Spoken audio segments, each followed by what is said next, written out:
7 more people have been rescued from the suspected Shakahola religious cult in Kilifi on Sunday night by local leaders and driven to the Malindi Police Station, bringing the total number of people rescued to 18, while 4 others have died.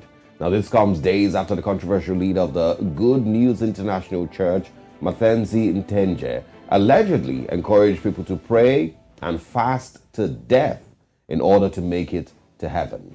Makenzie was arrested last month by police officers over the death of 2 minors in similar circumstances, but was released on 10,000 shillings police bond. According to the police, the victims were allegedly being brainwashed by Pastor Makenzie and claimed they are going to take legal action against the survivors as they had committed an offense of attempted suicide. We'll keep an eye on this story for more updates. But something that baffles me, Osalge, is the fact that he was arrested last month, and beyond being arrested last month for a similar case, right?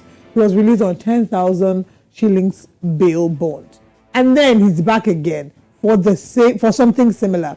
Like I don't know. It then begs the question, like, how much more attention was paid on him in 1 month? He was able to do a lot more damage. It seems people have died, right? Well, I mean, so I think there's also there will be the legal, aspects of this. If this was, what would he be charged with? Really, is it murder? Is it manslaughter? It should be murder. It would not be murder, obviously. But here's the thing: it's not the first time, right? Over time, in different countries, in Australia, in the United States, and I think in some other African country, we've heard about different religious cults, as they're called, talked about Uganda.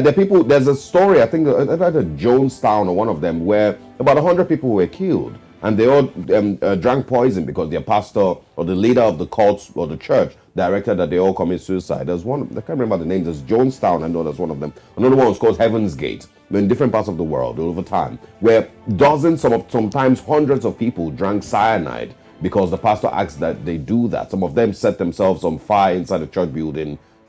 All these things happen every now and then. What my challenge here, or what I think we should be focused really on, is the way that religion really takes control of people's minds, and they no longer have the mind of their to think for themselves.